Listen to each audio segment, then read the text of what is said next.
because I have a very bad habit of getting distracted and talking like this. This episode of Getting Table is brought to you by Valhalla Hobby. Use code TABLE to get 5% off your first order over $100. That's valhallahobby.com. Please consider supporting us at $2 a month at patreon.com. Brought to you by some guys on the internet. This is Getting Tabled. With your hosts, Jason the Bruce, You guy! George the Yang, I hope you are all entertained by my inaptitude. Jason aka Major Socks. We've been doing this and talking about various stuff. One of the stuff. Now sit back, relax, and get tabled.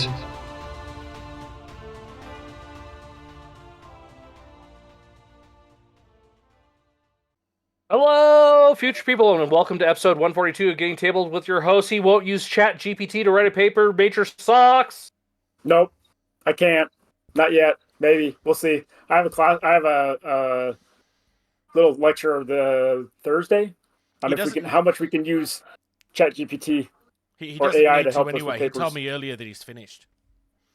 With my first two courses. No, I have two you more said starting you were on finished. Thursday. You said you were I wish I was finished. I wish I was finished. I still got 7 more months to go. So yeah, no. Socks, if you just Yes. move to Finland and sing a traditional folk song, you'll be singing a Finnish hymn. Yes, it's true. That's terrible. Also, and we got Bruce back. We have Bruce. He's back. I am back. I enjoyed my week off. It was great. That's good. Did you go riding your new bike? I've been...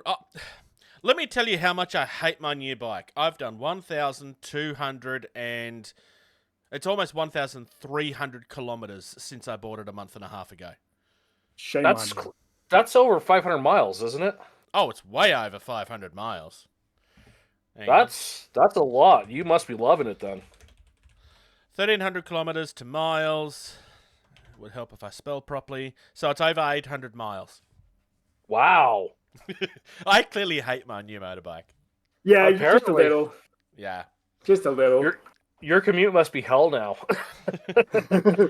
Yeah, So, when I first got, I was kind of just looking for any excuse to get out on it for a couple of reasons. I mean, it's a completely new style of bike, so I needed to be more comfortable with it, and that means I needed time on it. But also,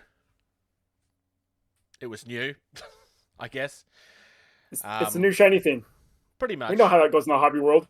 I made a couple of lengthy trips out to. I had a part that was made, and I had to go out and get. Well, I didn't have to. I chose to go out and get it because it was an excuse to have a ride and test how long I could last on the bike. I enjoyed it, but it was a little interesting, pain-wise, after a while. There's definitely still a couple of things that I need to change. I need to change my handlebars. And I say need because it's not an aesthetic choice. It's a matter of my position on the bike currently has me hunched over just in a little bit of an awkward way. So I need to raise them up a bit. But yes, that's me. Thank you for listening. We will see you next time. No. And then we have George that may be in snow here soon. We had a frost warning last week, and there was frost on the windshield. And today it was a high of 81 degrees. So, I mean, who to knows? be fair, it's a day ending in Y. That means there's snow, right? Yes. I mean, that is a very valid argument for where I live. Yes, it can snow on any day that ends with Y. Yes, that is accurate. We're starting to get warmer, and you're starting to get miserable again. Everything is right with the world. No. I like it when it's cold. I don't like it when it's hot. Oh, When it's cold, parts of myself don't stick to myself when it's cold. Newly received or noteworthy information, especially about recent or important events. First thing we're going to talk about is a salad. Yes. Oh wait, wrong Caesar. Wrong Caesar. Yes. I was very the wrong confused Caesar. for a minute. And this is actually before Caesar's time. Anyways, this is Hannibal and Scipio. So, whatever. It's still Yeah. called Hail Caesar, though. It is called Hell Caesar. You're absolutely right. So, yeah, Warlord Games is getting ready to release some new units. Not really units, but some new sets for Hell Caesar. We've got a baggage train. It's kind of like a supply train that you can play in games as well. So I think they're pretty cool. I really like these next one, the elephant heads. So we got 3 new scopes of the elephant heads. I love the angry elephant heads. These are gorgeous. Yes. So these are new different types of scopes that you can use on the original Hannibal elephants. I plan on getting a set of those because I really like the one with the Roman soldier hanging by the trunk. So yeah. So in then, regards to the baggage train, I'm assuming that this is going to be for like a specific mission, right? Yeah, different scenarios and stuff like that will set up for the baggage train, as in like that's your objective to try and capture the supply train because that or whatever. No, it follows around the officers because they're the ones that have all the baggage, both physically and emotionally. Emotionally, yes, it's true. And then we have a ruined temple set, which I think looks pretty cool. Yeah. You don't see sets like this very often. Especially and in then you that have, scale. yeah, exactly. Here's my argument. It's current time period. I yes, I'm sure they were a thing. Like I'm sure some temples were ruined even when like they were still a thing. But ruined temples are like something we see now. I want to see like just the normal actual temple. Yeah, that is true. Because you're absolutely right. This time period, they'd be fully set up. They may have some little damage from wear and tear, but not to this extent. What would be really cool is a temple being built terrain set. That's because this is the era of when they would be being built. That would be really cool to see, I think. That would be cool. And then you have a battlefield vignette. It's just a grouping of other sets that we'll see here that you can buy as a group instead of individually. So you got a tent, a water well, some other command tables with some leaders on both sides, Hannibal and the Romans. And then the next one is what I'm looking forward to, the ballista tower, the stone thrower. Yeah, the stone thrower looks really nice. Yeah, so the rules, they have them in the rules already for artillery. This is the first artillery set that we've seen for this game yet. Don't have any of the unit stats in terms of what it's for. They do have some stuff. So I'm looking forward to having this.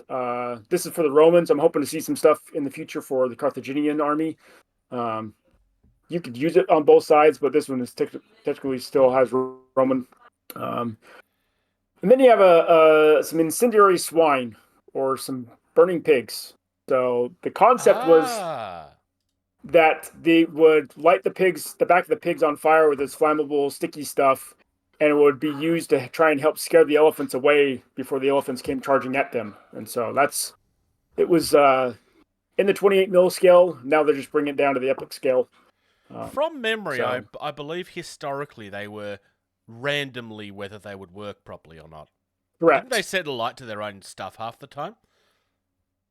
Yeah. So the information, the stats for these aren't out yet. So I'm sure we'll get a supplement to the rules as more of these units come out, for sure. So then you have, like I said, going back to that battlefield vignette. This is where you can buy those other sets individually. So we got a Roman Haruspex divination. So it's something that the Roman generals would do right before they went to battle. They would slaughter an animal and see what the entrails said if they were going to win the battle or not. So a set of that. And then a Roman spy interrogation set with some of the Carthaginian leaders interrogating this Roman spy. And then some tents. And then the water well. And then Roman general's headquarters. So some pretty cool looking new sets coming out. I'll probably get the ballista stone thrower, the angry elephants, and the swine. I think the thing that I really like about this is that it would have been very easy for them when they were releasing this game to just make this a one and done. Like, hey, this is the box set, buy it, it'll be really popular, bang. And they could have just left it at that, and a lot of companies would have. Warlord have done that with things in the past. I'm not having a go at Warlord. Like, this is industry, fairly standard stuff. But they've realised that, hey, there is actually more to this that we can add. We can make this a continuing product. It looks like they are... And I'm not saying that they didn't say they would do that to begin with. I'm just really happy to see that they're allowing room for the game to grow. I was going to say, there's so much they can do for this because, as you go further back in history, things become less and less well documented. But this era is probably one of the best and most well documented times of history, just because the Roman Empire paved the way on so many things as far as how society functions, recording history being one of those. And this is just one of those things where we know this happened, and they can, use that in a continually growing game, which I think is also great. Well, and if you think about it, their 28 mil scale has about 8 or so different faction nations, Celts, the Greeks, Macedonians, and so they could eventually bring that scale down into this as well with the other factions. So they still have a wide range of stuff that they could bring into it. They have rules for artillery. Like I said, it's in the rules for artillery, but we haven't seen stuff out yet for artillery. So we're now starting to see some of that artillery being finally released. So if they bring out the Gauls, will you get them? They already have some Gauls. Is Asterix one of them? I'm not sure. I knew where you were going with that. That is the response of somebody that I don't think knows what you're talking about. Asterix? Do you know who Asterix is? Asterix and Obelisk? He has yeah, I was right. It's a comic book. It's a very, very good comic book based on this point in history. Yes, you would probably know them if you saw them. Okay. But yep. I think for me, cool it's really, really cool. The elephant heads stand out above everything else because how could they not? I really like arguably the most boring thing here. I really like the baggage train. It should be the least interesting thing, but I just love that they're doing it. It's a really easy thing for a mission, and you could just do it with tokens, right? But they haven't. They've actually sculpted everything that you would possibly use. You've got camels, you've got horses, you've got oxen. It's great. When they go through and they do the little thing of like, oh, hey, there's this, or, just the little things that they did exist, they were a thing, and they take the time to actually just do that. Mm-hmm. Yeah. I agree. And the same thing with the tents. I mean, you could do a ambush on a Roman settlement or camp or Carthaginian camps or something like that as a mission set too. Can I point something out about those tents too, just FYI? Sure. So you have the Centurion tent, right? And it's a big full-size tent that you can walk in, stand up at. There's probably room for a table in there to go over maps. But the other tents, those are obviously just for the troops to sleep into. Yep. And I'm not exaggerating. When I did my combat training, I had half of a tent. And someone else had half of a tent. And they would snap together to make a whole tent. And it was literally just that. It was just an arch for you to go in and lay down and sleep. Nothing else. Yep. Yeah, it's pretty cool the way they've modeled them. I have to agree. So there's actually detail in them, which by rights you don't need. Like you can actually see how they're built. It's really good. I would imagine that these would be 2-piece by the look of it, because I don't understand. Like you could do it in 1 piece, but you get with the these detail. being resin, they're going to be resin. It's resin. No, they're going to be resin. So it's going to be a solid piece. Okay. I was just thinking, because if you had it as 2 separate pieces, then the gap in the middle is there naturally, and you don't have to sculpt it in. Yeah. Yeah, my guess is if it's being resin with their Warlord's resin, my guess is they're going to sculpt this all as one big piece. Possible. But you could be right too, Bruce, having it split right down the middle, which would be a natural seam ending for the tent anyways. It probably creates more work for them, though, so they probably will just do it as one solid piece. Yeah. I don't know. It was just a thought. Let's move on to a new game coming out from Bad Crow Games. And it's good to see them getting other games out there other than the ones they've been working on. Yep. So ironically, it wasn't Socks that pointed this out to us. It was George. Well, and so I pointed out because I'm one of those guys where I think Avatar: The Last Airbender, the cartoon, is probably one of the greatest creations in the last 20 years. I agree.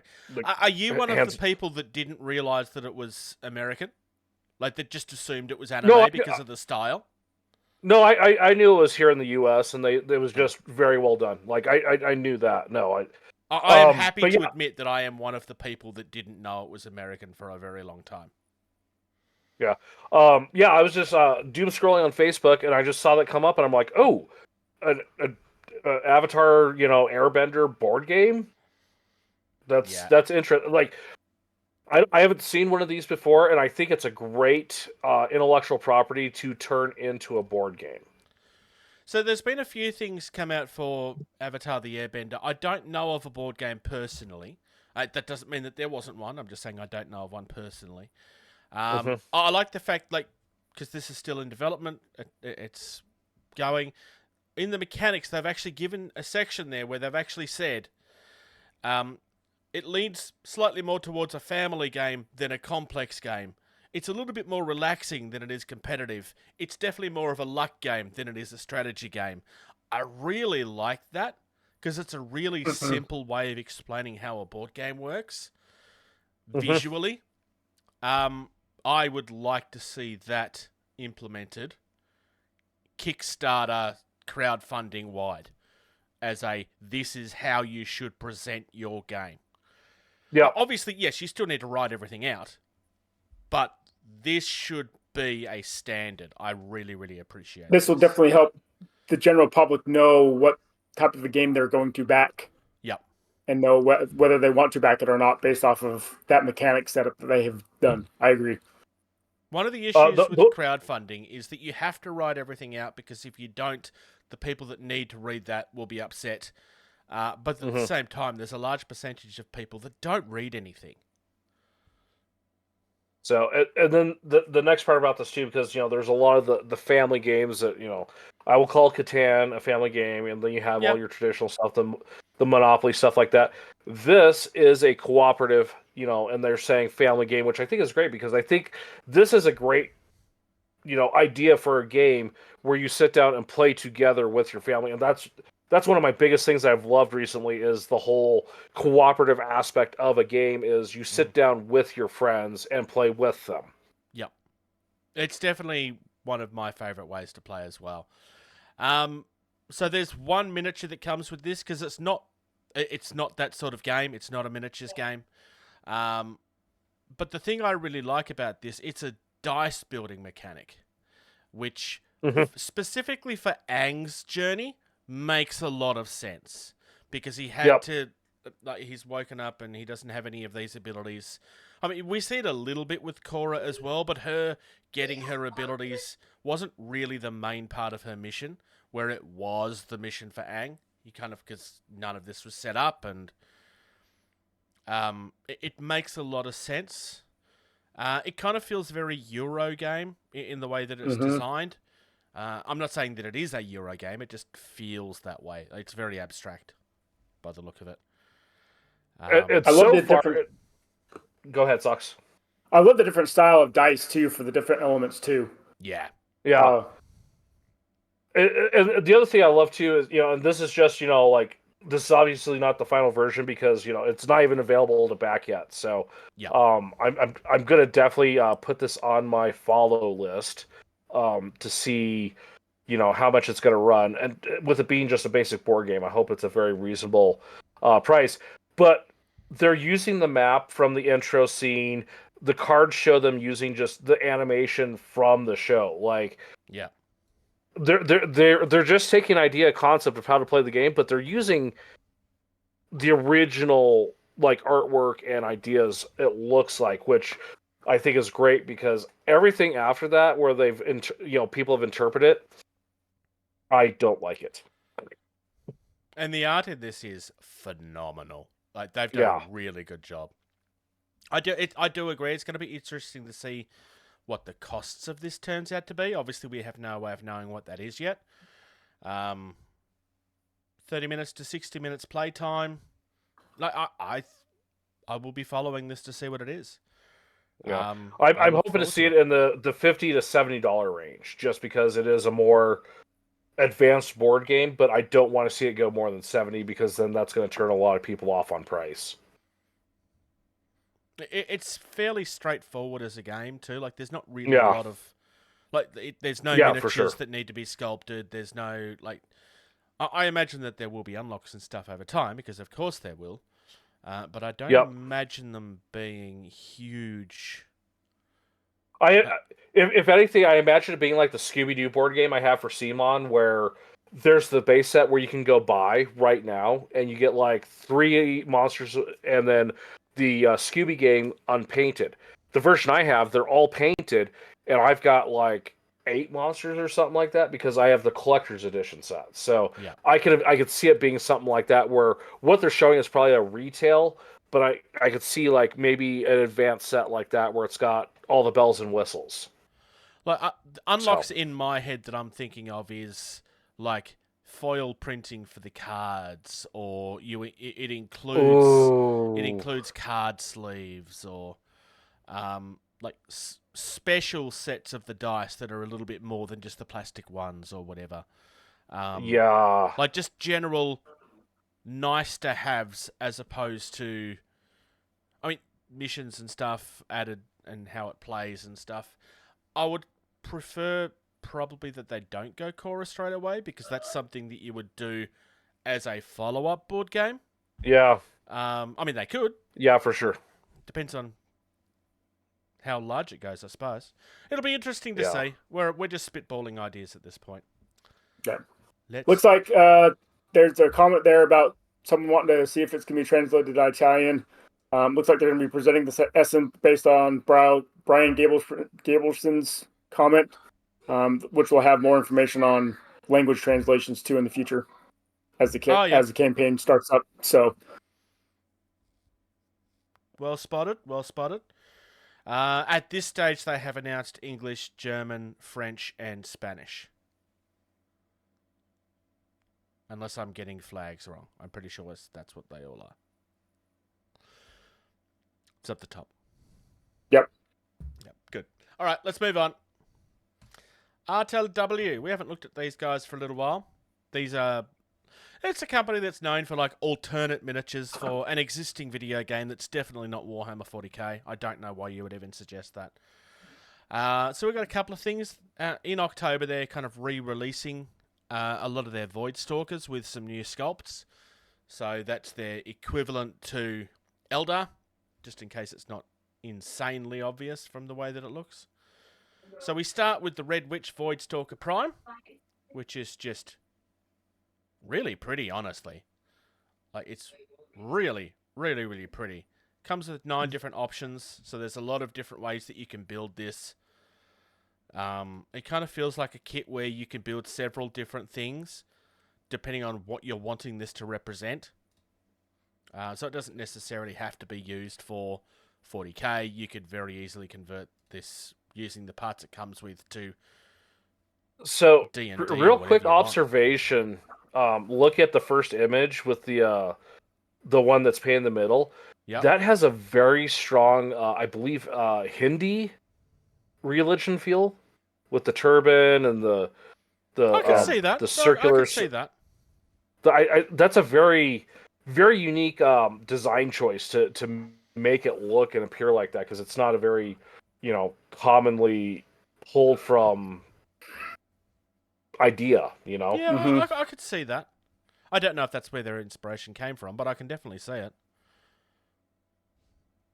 That's but yeah, actually look really at well pointed. look at one of the kit pictures. It does say it's 2 sets of hands, 3 heads, 2 torsos, and 2 different thigh plates. Yep. So that's a lot of customization on a specific. That's more customization than you usually get on any sort of hero mini for 40k. Especially Yeah. for $24. I mean, plus postage, but and this is a Yeah. resin miniature as well. Their resin tends to be very good. They have a pretty decent reputation for that. I mean, they say that this is for tabletop war games and RPGs, and this is why I'm saying like you can kind of build it for what, because there's no reason you couldn't use this for like a D&D character or something. I mean, it would probably feel like an extremely high level character at that point, but it's certainly something that you could do. Speaking of our Voidstalkers, our next one is the Exiles Leader. This one has 10 options. So again, this one definitely feels more standard standard Eldar though. And I don't mean that in a negative way. It's not quite as large and over the top as the other one was. Not talking about its scale, just like because that it had all the hair, and like this one just kind of feels like, nope, this is just what it is. But I really like this one as well. The head options in this are really cool. Couple of different body options. Again, you've got choices of different weapons that you can use. Am I mapping that right with the different options? There's 32 different possibilities to build this model. If I'm mapping that right, is that? Possibly. Socks, you're the smart one. Am I right? I was trying to think. Yeah, you're going to be close. Because there's two different torsos. The only thing that doesn't have multiple options is the legs. Yeah, everything else you can customize. Yeah, so I think that's 32 different options that you could build this mini. Yeah, it's nuts. Which, again, this one's $16. Yep. Yeah. The other one was 24. Because it's smaller. Both of them are extremely good value. Yeah. Yeah. Coming up next is one that I'm going to struggle to pronounce. Melanine Cloakbait. I'm probably saying it right. And this one's, again... Malin Cloakbait? Melanine?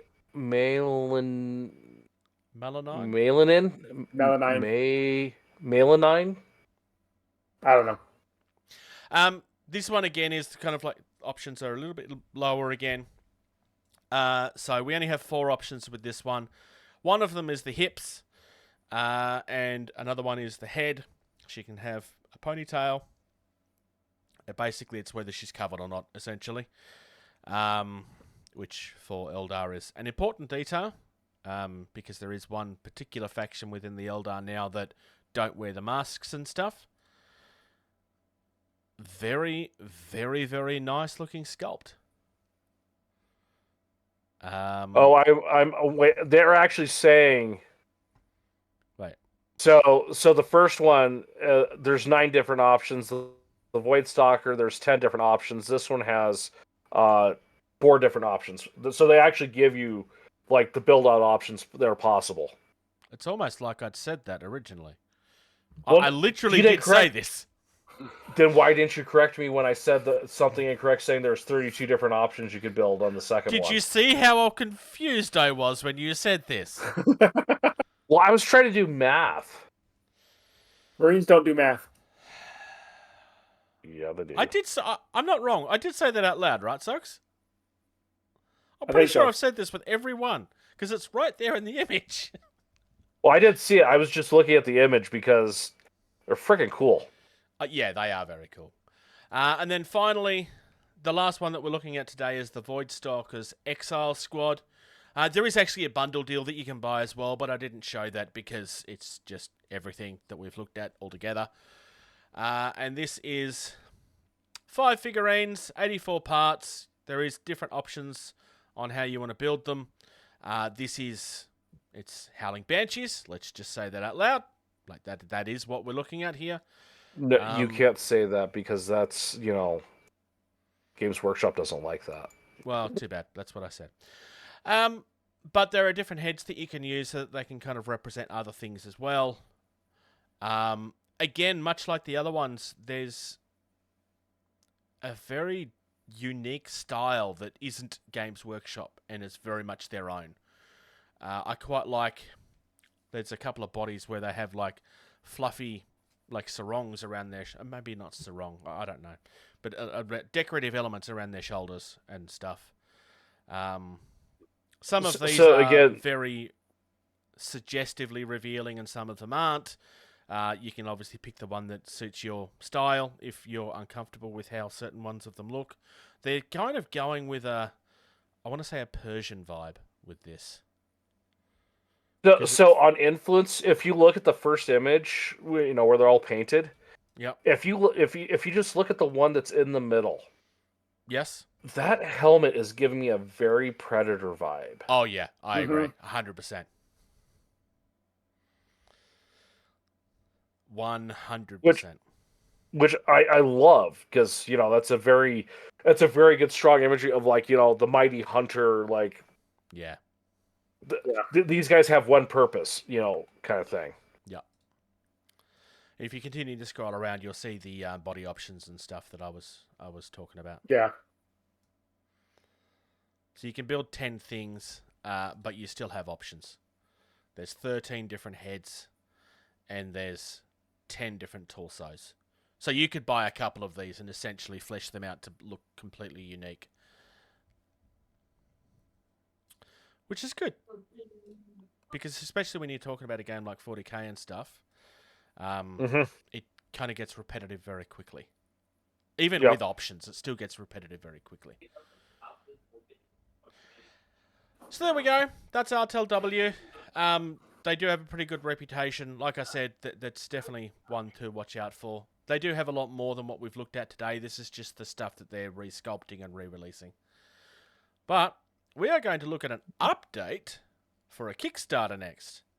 And I might just hand this over to you, George, because you're the one that saw this. Yeah, so the drop paint from Scale 75 that I backed, and I got the flush colors on, that was very highly disappointed because the pigments weren't even mixed yet. There is a mixing ball in the container, so it's not like it's a difficult issue to mix the paint, but if I'm buying paint, it should be mixed. Yeah. But this update starts with, hello everyone, my name is Roberto Sanchez. I am the owner and CEO of Scale 75. On this occasion, I am personally addressing you all instead of our usual community manager to announce and explain the following. So first of all, things have not gone as planned. This happens on Kickstarters. It's not uncommon, but it's not common. It's one of those things that they just happen. But the batch of airbrushes that was missing to be delivered to some of you will be sent definitively in the next 3 weeks, as it is on our way to the warehouses. And part of the campaign, Scale 75 does have airbrushes you can buy from their site. Here's what impressed me. The guy said, instead of the community manager, me as the owner, guy in charge, I'm telling you this. Now, this is just a typed up message, so did he type it up? Was there a lot of gains? Who knows? But the fact that they took the time and effort to say, as the owner, we've got to screw up, we're getting it fixed, we're getting it taken care of. It's kind of huge for that to happen. Bruce.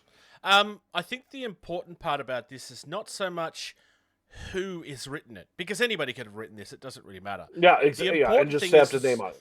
Because he's slapped his name on it, it means that he has no one else that he can go, oh, well, I didn't write this. This is their fault.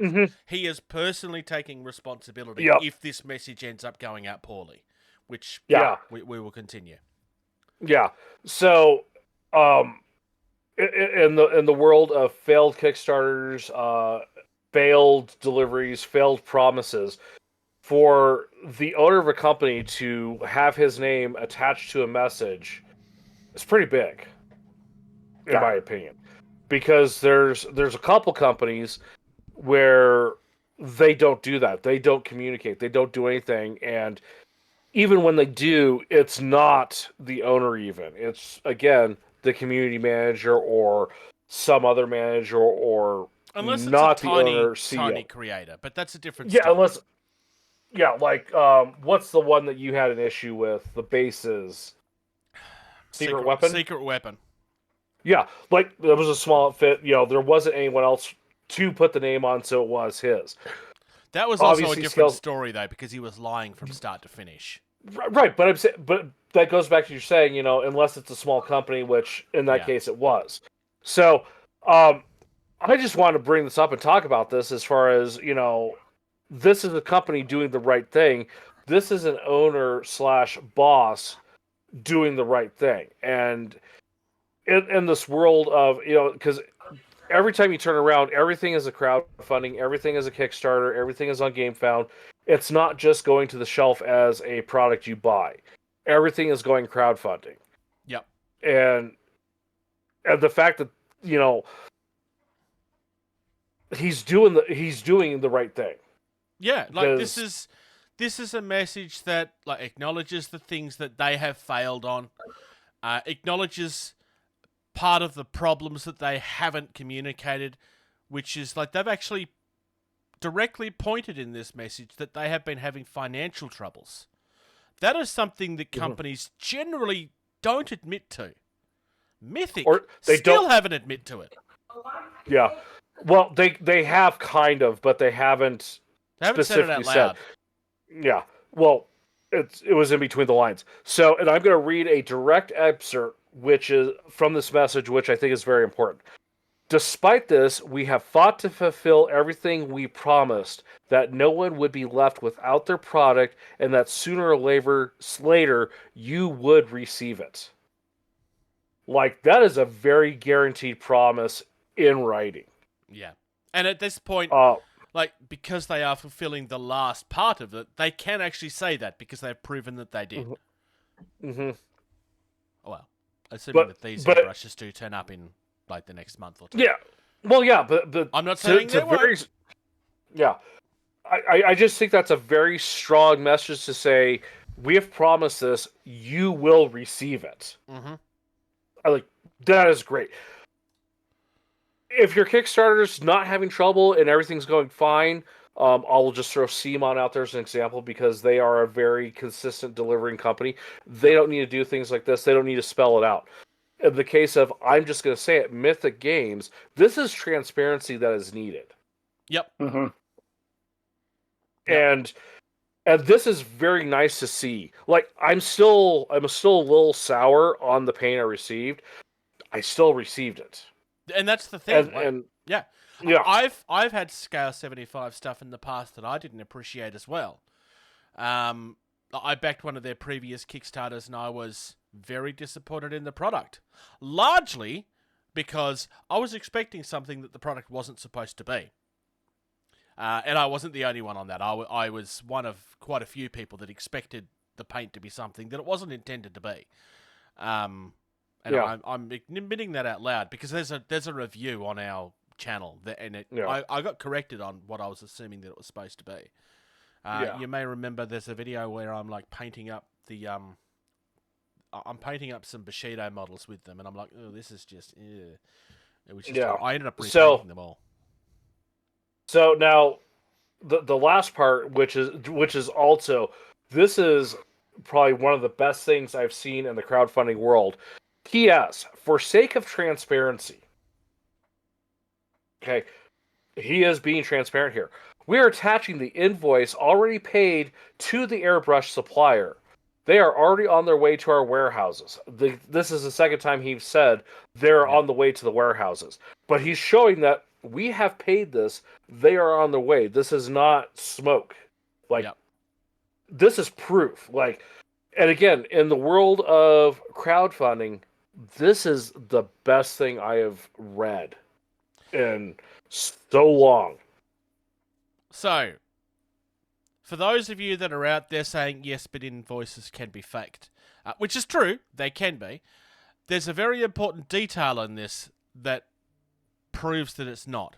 A, they've actually left the details of who they bought them for, because if people want to question them, Harden and Steenbeck, if this was fake, would have been out and been saying, we didn't, this is We're going to call you on this. Yeah. Mm-hmm. Because companies are very quick to make sure that they are not going to be being thrown under the bus for somebody else's lies. Mm-hmm.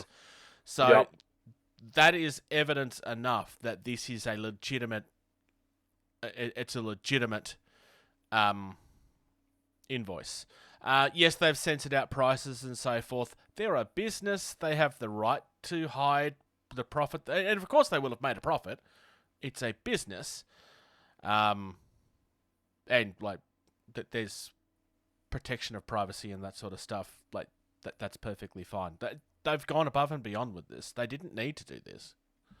Yeah. Like, Yeah. and to repeat myself, in the world of everything being crowdfunded, everything on one of these platforms, for people to actually show this kind of information and attach their names to it like that, it is very refreshing to see. Yeah. If you go down in the comments, there's still some negative comments. Like some people are like, "You should have done this sooner." This is still a problem. I get it. I'm still not happy about what I received. I still received it though. So Yeah. And look, there's always going to be those comments, and I'm not going to sit here and say that those comments are wrong. I mean, of course, it should have been done sooner. But then again, that's what the post is about. Like, he's acknowledging that they should have communicated better and stuff. Like, I'm not saying that those comments are wrong, because they're not. But I think giving credit where credit is due is important. Yep. I will not scroll down to look at the actual comments, because I don't want people being attacked over having a negative opinion. So next on the list, more Sarissa Precision stuff. Yeah, I originally had some more stuff on the list for this, but I decided to pull back and just look at certain ones of them, because there was a couple that were kind of like, it's the same thing, but in a different thing. So this Psi Hab Zone, there's also like a larger version of this that's like an industrial center, and a smaller one that's meant to be like a small little hut type thing. But I really like the look of this. The combination of card and MDF works really well on this. And the fact that, because using card in terrain is not necessarily unusual, but having it curves when it comes to MDF is really difficult. But the fact that the MDF here is being held on the curve that you're gluing it to by the MDF is going to make building this much, much easier than some of the stuff that I've had in the past. Yeah, for sure. That roof is truly magnificent looking. They've done really well. Yeah, especially with the little air duct fans on the top of it as well. Yeah. Once you add some paint to this, like, people are going to sit there trying to figure out how you've built it. Oh yeah, for sure. I'd be surprised if people didn't think this was resin before they picked it up. Like, once they pick it up, they'll know that it's not. But from a distance, you'd have people trying to figure this out. Or if not resin, at least like some sort of a plastic kit at least. Yeah, especially if you did it in a gloss paint. Oh yeah, which being sci-fi wouldn't look unusual. I probably feel that this is kind of like an infinity level thing. I don't really see this in 40K, but there's no reason you can't darken it down. This is absolutely an infinity thing for sure. Like, I could see like a block of 3 wide, 4 tall, like of these in infinity with like a ladder attached to them. Yep. Coming up next, one of my links is failing for some odd reason. We have a Bailey Bridge transport set, and this is on here because I don't know if I've ever seen somebody do this with a miniature set. I mean, it's a temporary bridge that's being carried around by trucks. The trucks are actually MDF kits. I mean, that is something I've seen before. This is really cool. I mean, this is obviously World War II era, is what it's designed to be. I understand it's MDF, but I feel like they could have done a better job on those trucks. I think the cabin should be longer. It's too short. It looks blocky. Actually, and I'm gonna throw this shade because why not? And you will agree with me on this, Sox. This looks like something that North Korea has developed and built themselves, and not bought from Russia. Yeah, I could see that. Tell me I'm wrong. Tell me I'm wrong. I could see that. That's fair. To me, it feels like the cabin feels like it should be just that little bit more again. It kind of feels like it's been squashed. Yeah, Mhm. so you can actually see the drivers in the cabs themselves, and they look squished in that cab. I mean, it'd be interesting to see what it's being compared to, I guess. Because, I mean, this would be based on something in real life. That may just be how they looked. I suspect that it would be a little rounder, but that's something you can't really do with... I mean, I guess you could kind of like sand the sides if you wanted to round those corners off a little bit to the cabin. That's probably the only way around it. You can't do that with an MDF Yeah. kit, though. That would be an No. after fact. It's the limitations of MDF, unfortunately. Yeah, for sure. Mm-hmm. And I did have one more, but for some reason... There we go. You had the market day starter, Yeah, it wasn't loading. I got it to work. So there's a which couple this looks of things. pretty cool. I really, really like this.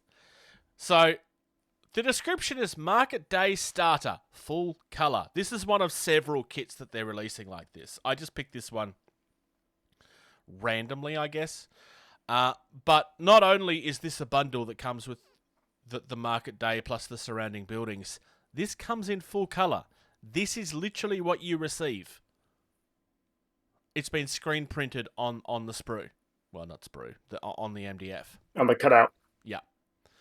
It's really, really nicely done. Also, I love the fact that they include like how the render was done on the computer. That's kind of cool. What I like about it is it's got kind of that animated whimsy feel to it with the walls angling out as they go up. Yeah. I can't put my finger on it, but that's like there's a cartoon or a comic strip or something like that where the buildings have that whimsical feel to it of this is not real, because who built a building like that? Yeah. Especially back then with that kind of... Even the chimneys, Yeah. how they're kind of offset a little bit. for sure. Yeah.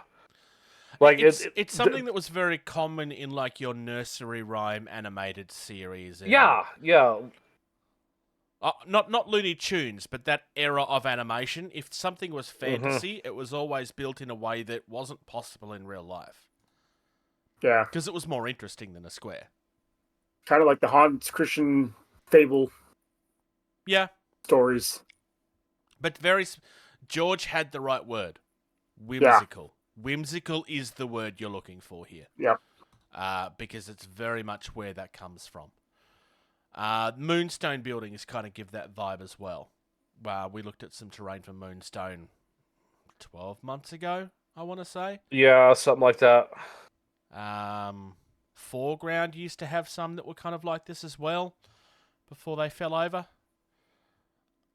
I really, really love this set. And I mean, they're clearly aiming for D&D with this, right?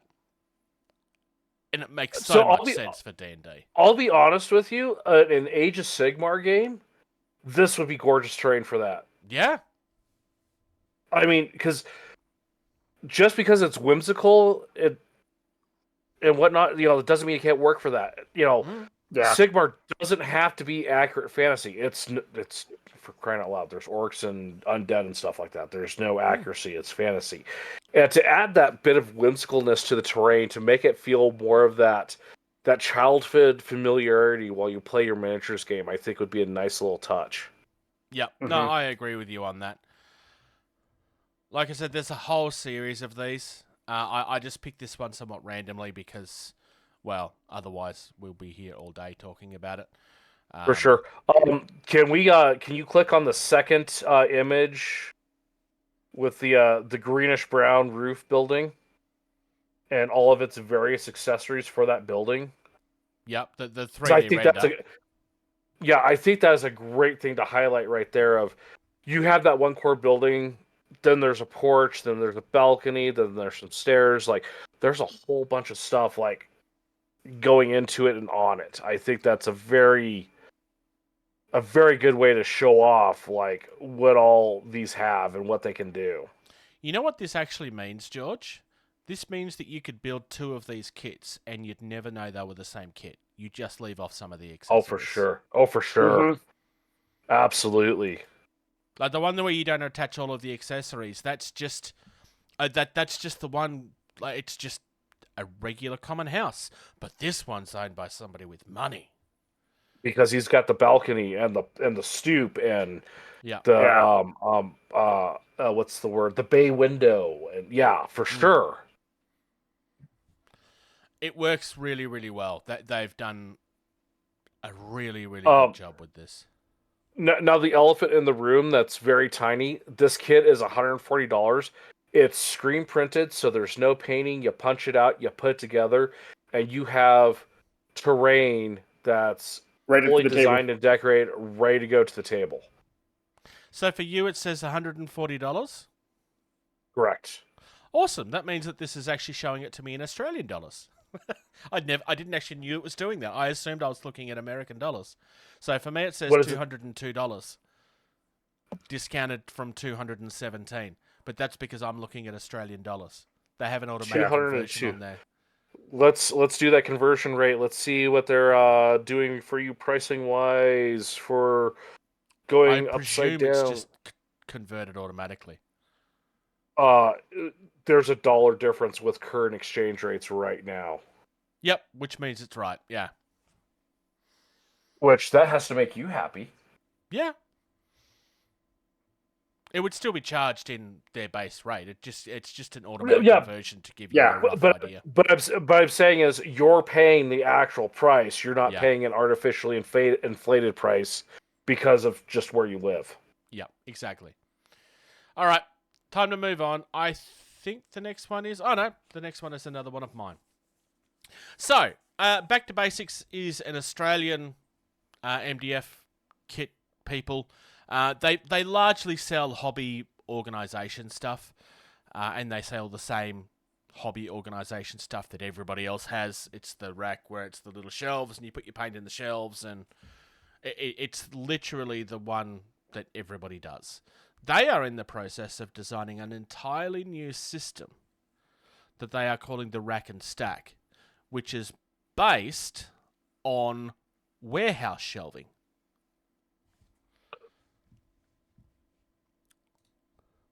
So this is intended to be a completely modular set in every sense of the word.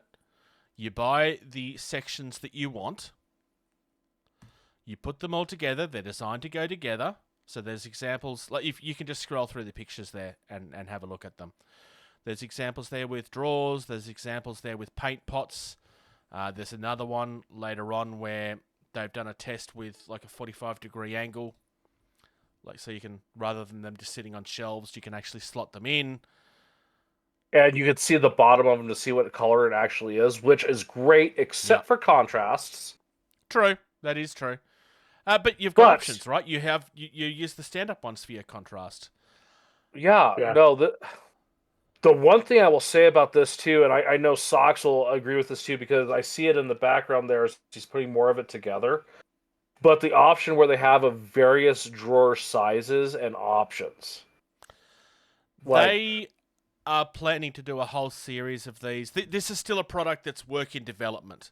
This is not a ready product yet. All of what we're looking at are tests. Yeah, what I'm saying is, like, Socks, you have a 3-drawer unit that's long drawers, and then you have a 3-drawer unit with stubby drawers. They have a drawer unit where you've got 4 small drawers and then 2 large drawers in the same unit. Yep. Yeah. That's genius. That's brilliant. Yeah. I like that. The thing I really like about this is it's literally something that doesn't exist on the market right now. That I'm aware of. If somebody else has developed something like this, I'm not aware of it. Like, it's very unusual for a company to show off stuff that they haven't finished yet. I mean, obviously there will have been a lot of tests up until before he started showing it. But so, and I'll say this too, and this may be because of it, because you've looked at Scale 75, or not Scale 75. You've looked at Hobby Zone, Sarissa. like getting it. Yeah, Hobby Zone, yeah. You've looked at getting that, and shipping. It's just not feasible. Ridiculous. Yeah. There's the Artie Station stuff that was out of Korea that was a little more feasible for you. It was like, I didn't like it personally. I'm not saying it's a bad product. I just didn't like it. well, I got one of the drawer units, and I was able to mostly adapt it into my Hobby Zone stuff. Yeah. But it didn't have a good feel to it. If this has a good feel to it, the way like Hobby Zone does, I think this is brilliant because this is in a market where all the hobby furniture is not available because it's somewhere else in the world, and MDF is expensive to ship. So this is an MDF kit. They will also be releasing versions that will be acrylic kits. So again, like what most of these standard shelving companies do. He actually, if you keep on scrolling to the right, you'll eventually come across that they actually have like painted versions of their acrylics where they can screen print them. So that's the sort of ways that you could end up, like, I've never seen anybody else doing that. This is something specific to them. Yeah. That is something that they very much easily could do with this for people if that's what they want. And then you can just kind of pick the one that you want. Or you just spray paint it, right? Yeah. I really like this because, again, it's very rare that we see somebody trying to recreate the wheel. And normally you would recommend people not to try and recreate the wheel, especially if you've got kits that every company makes out there and every company makes a lot of money out of. And I'm not saying that these kits will go away, but clearly he's had some motivation to create something here, and I think he's been very successful. I would agree. This is a very outside of the box approach compared to all the other companies out there. Now, I love my Hobby Zone. It's great. I am super happy I found it. I think Socks is in that same boat too. I am.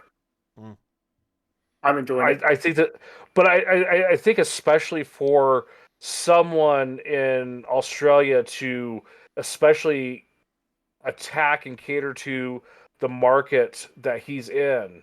Yeah. That is so underrepresented. Yeah, definitely. Yeah. I think Sean's doing a great job with this. I'm really, really keen to see what the final product is, and what its costs and so forth are. I'm just going to say this out loud. At this point, I'm intending to buy this. So if I do, I will probably try and do what you did, which is like a build video and give my thoughts on what the build was like.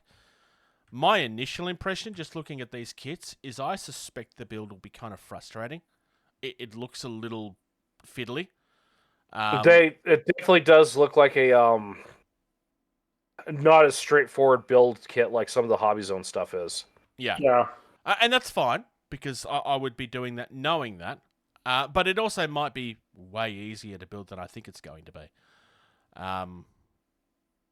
No time frame on this. They're still in the middle of development. But yeah, the moment I saw this, I shared it on our Patreon, and I started sharing every day, like the updates that he's doing. And he's been doing updates on this almost every day, where he's like been cutting things, and like the idea of building a rack system based on arguably the most common rack system out there, which is warehouse shelving. I'm actually kind of surprised that it's taken this long. It kind of makes perfect sense, right? Yeah, for sure. And he's designing it in a way where it looks like it's going to be very solid, because it's got the double wall on the shelves, which means you can. And he's designed it in a way where the shelves look like they can kind of clip in and clip out, so you can move things around all the time. Looking at this versus the Hobby Zone stuff, it looks like he's going with the 1/8 inch all the way around MDF, because the Hobby Zone stuff, the frame is 1/4 inch, and then some of the drawer components are 1/4 inch. Yeah. So one, he's just one type of material. Two, because he's doing that double wall effect on the sides, it's allowing him to use a thinner material, which will cut down on shipping costs because it's all lighter weight material, but you build it out so it's still heavy duty and robust. So I'm going to say this, George. You're wrong. It's 3mm material. But I'm only doing this to be facetious, because 1/8 of an inch is 3.18mm. You are pretty much bang on the money. It's like sometimes I'm smart, Bruce. And there's other times where I'm not. You were out by less than a millimeter. How dare you? No, but even that one picture where it's showing the the lower 0.1 shelves, and then millimeter. yeah, Less than a millimeter is what I said. Yeah, so I'm off by 0.1 millimeter. He's correcting me with basically what I said. exactly. Anyway. But I like the picture where it shows the larger shelves underneath, and then it has that small section in the middle, and then it has that overhang on top. It shows how sturdy this system is. That's actually the one I've got on screen right now. Yeah, I don't know which one you were showing. To show that you can have a system set up like that and still have a little bit top heavy, but still be supported by that. Which, Bruce, here's an idea for you to pay attention to. That would allow you to, on this, mount an LED light to light your workspace. Yeah, true. 100%. Yeah. Yep. I'm really, really keen to see what the final product ends up looking like. And like I said, this is something at this stage I'm intending to get at some point. I don't know about on release. I'm kind of in a situation where I'm kind of rebuilding after the accident and stuff finances-wise. But I'm definitely buying this and showing it off on the channel at some point. It's definitely absolutely. Yeah. And Bruce, as we mature and grow in our hobby, I have this behind me. Sox is finally doing something after his years of moving. You need something too, Bruce. You've matured it. I have bought and rebought and changed how I do my hobby stuff so many times. It's kind of ridiculous. Like, I had this perfect solution over here that's kind of only half finished. And it's only half finished because I bought an Alex drawer from IKEA and I was customizing it for my paints. But I bought the small one and I should have bought the big one, and therefore I never finished it, and it's just filled with random crap. I need to buy a second one, a bigger one, so I can do it. I also need a bigger room so I can just leave things set up. That's probably the bigger problem. Yeah. Yeah. Moving on, though. There's a D&D product that's coming out. This has actually been announced for quite a while at this point, but we've never really spoken about it. Ginny D is probably a creator that most people don't need introductions to. She's probably, she's one of the more popular D&D creators out there. She's releasing a product called the Boons and Banes. So it's a deck of cards, and on this cards there's 20 boons, so rewards for your players that are unique things. It's not just taken from the D&D guides and so forth. It's like unique rewards where you get this unique ability for a certain amount of time or something that'll run out. But there's also banes, which will hurt your players, so like cursed items or objects or whatever. I know there was one of them where you get this unseen presence that feels like it's following you around, and it stops you from being able to sleep properly, and you're always paranoid that somebody's watching you, and that was the example of that she used as one of the banes. It's a really, really cool idea. This is actually something that's being released at retail. So in the this is going to mean more to you two than it does to me, but you can buy this at Barnes & Noble and Target and actual real bookstores. Yeah. So this is a creator, a more successful creator than us, granted, but a creator like us that's releasing an actual product in actual retail stores. This is... Yeah. the only other D&D person I can think of off the top of my head is Critical Role that's had that success, right? Yeah. Yeah. There's probably other ones, but... Well, it's all about what the idea is and everything. And this is a very straightforward idea. Yes. It's a simple deck. It's, it's absolutely freaking brilliant. It's super easy. And what does it do? It simplifies the way it's played. Yep. Oh, wow. And it's the full price is $20 US. It's on pre-order on Amazon for $17.99 US. Yeah, it's a very affordable product. And it's in that right price point too. Who's not going to spend $20 on something like this? This is the kind of thing that people will spend $20 on it, and then they'll forget about it, never use it, and they'll not care. if they do that. Or it's, they spend $20 and it's the best thing ever, and they're going to look for the next one. Yep. Yeah. So these are tarot card sized cards. They the artwork on them is actually really nice. There's only so much of the artwork that you can see in this ad, but the artwork itself is really, really pretty. She does in her video. She actually does show off a little bit more of it, but each card has artwork that kind of shows what the thing is that's on the other side, and then you turn it over to see what it actually is. And the idea is that you would pull it out and then hand it to the player. You can either choose the one that you're using, or you can do it randomly, depending on how you want your game to work, I suppose. It's just a tool that you can kind of use however you want. And like I said, I really like this. Nice and simple. That's it. Socks. Moving on. Yep. So we've got some new artwork for Armored Clash by War Cradle Studios. They just released these. So we got the Alpini Rangers for the Alliance. So what some of their infantry are going to look like, concept art wise, as we saw in the last video. The planned release for Armor Clash Alliance is kind of near the end, kind of the middle. So as we get closer, I'm sure we'll get more actual sculpts, mods, artwork. So looking forward to some of these coming out here eventually. Alliance is a faction for Dystopian Wars I plan on getting, just because of some of the Spanish galleon-looking airships that they have. So I'll probably do the same thing with Armor Clash as well. The next one we have is the Tsar Battle Tank for the Commonwealth. So a little tricycle. I really like this. Yeah, little. It's not a tricycle. It's got two tracks in the back. Yeah, but it's got I just saw that front. at the end. Yeah, so I just saw it from the first big shot. It looks like it'd be a tricycle, but then yeah, you're absolutely right, George.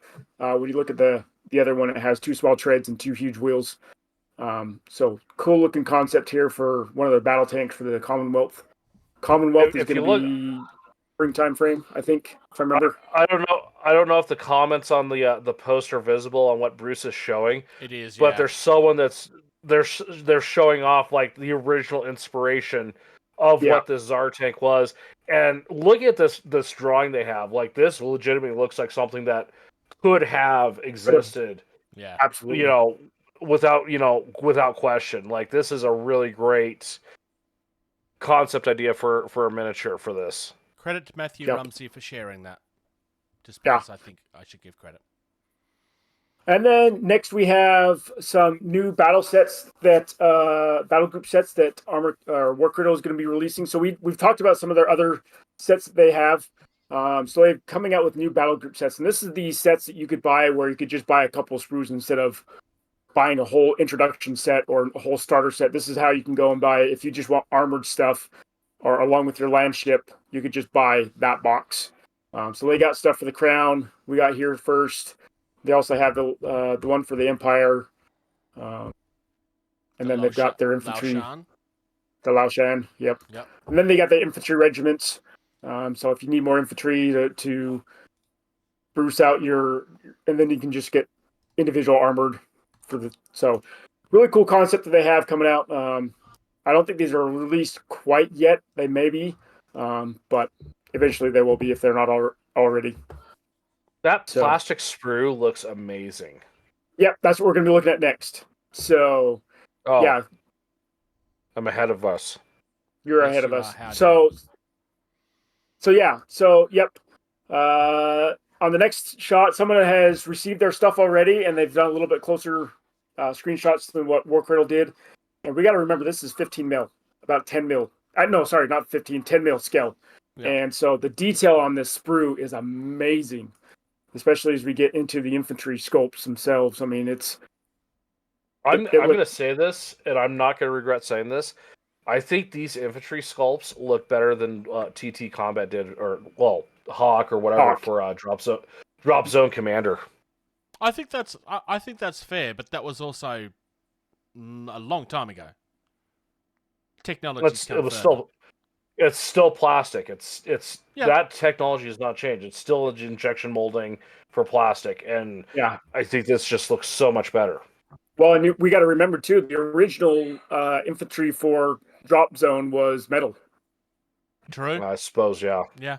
The stuff I've got was all plastic, so Yeah, Yeah, so but the I new believe stuff it is not was- plastic, but the original, which is what I have, was all metal. So- And I believe, I could be wrong on this, but I believe they just converted it to plastic. I don't think they were Plastic. resculpted, were they? no. No. So yeah, I'm looking forward to seeing what they come out with the other factions, because if it looks like this for the Empire and the Crown, man, I'm looking forward to my factions coming out eventually Yeah. later next year time frame. So We also have something Really, new really- for Dystopian Wars. The cartoon. yeah, so we do have cartoon. the cartoon Battlefleet set for the Sultanate. This is part of the Egyptian sub-faction within the Sultanate faction. So yep, we got a new flagship skimmer, as well as some of the skimmers that you have already. So it's good to see still some love for Dystopian Wars itself. So I like the look of the Egyptian stuff. This is really cool. Yeah, this is very Egyptian looking without it being very specifically based on anything that's existed before. I like the fact that it's inspired by. So, in the Black Panther movie, right? Like, they designed everything to kind of look like it naturally evolved to a modern setting or a futuristic setting from what everything was originally. And that's what it feels like they've tried to do with this, but with the Egyptians. Like, Yeah, this for is sure. not just the pyramids. It feels like it's a natural progression of what the pyramids started as to where they would be in the future. yeah, That's how it feels, anyway. It's a really nice looking set. yeah, I agree. And having some of the Egyptian stuff, I'll probably eventually get this one as well, just to round out my fleet a little bit more. Because this is a main type battleship, whereas the main flagship that I have for the Egyptians is that big, huge horseshoe-looking skimmer that's Yeah. about the size of my palm. So it's nice to see a different battleship. Yeah, no, I agree. Really, Indeed. really, really nice looking stuff.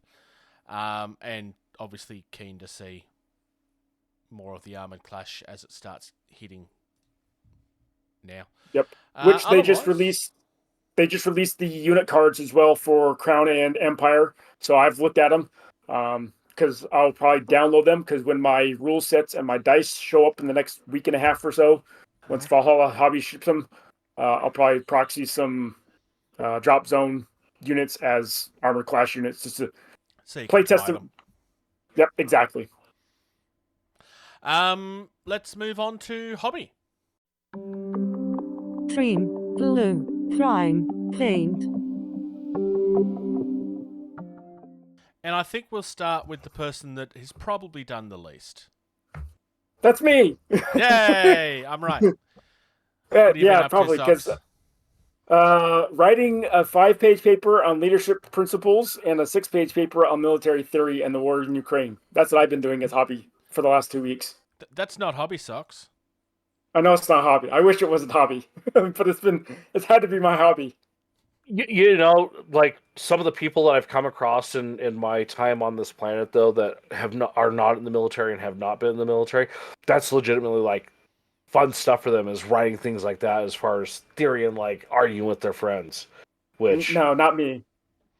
No. So, however, both of my papers are done. I have submitted them. They're for my first 2 classes. So my first 2 classes are officially over out of the 6 or 7 that I have. And so Monday being a study day for us, I don't have anything to study. So guess what I'll be doing? Finally using my new station that I've set up and assembled and everything like that. So yeah, and then hopefully I Socks can set told up. me. I didn't suggest this, but Socks told me that he's going to do all of his hobby within the next week. All of it. Yeah, so all my He's Dystopian promised. Wars, all my Hail Caesar, all my Gettysburg stuff, yeah, it's all going to be done.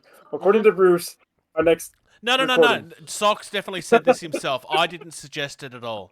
And I definitely wasn't being facetious at the time. It's definitely a promise that Socks made out loud.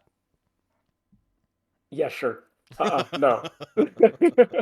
No, but I was thinking about this this morning.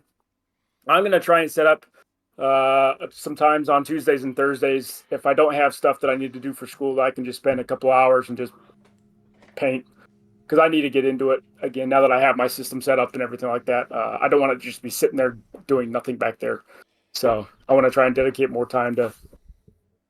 Now that I don't have to put stuff away as much, I can have it all set up and good to go. And everyone's raising their desks, and I'm still sitting here. I feel left out. Oh wait, I can do this. Bruce made me feel guilty, so I'll just lower my chair. I actually forgot that George had a sand desk. All right, so I've done nothing. So Bruce has some Smurfs to show off. I can do this too. I can lift my monitor up more too. So yeah, I do have some stuff. So I haven't done hobby for a while at this point.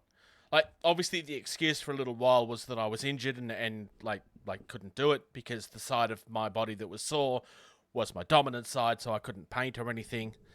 I mean, it's an excuse at the end of the day, but it's an excuse that's based on actual fact.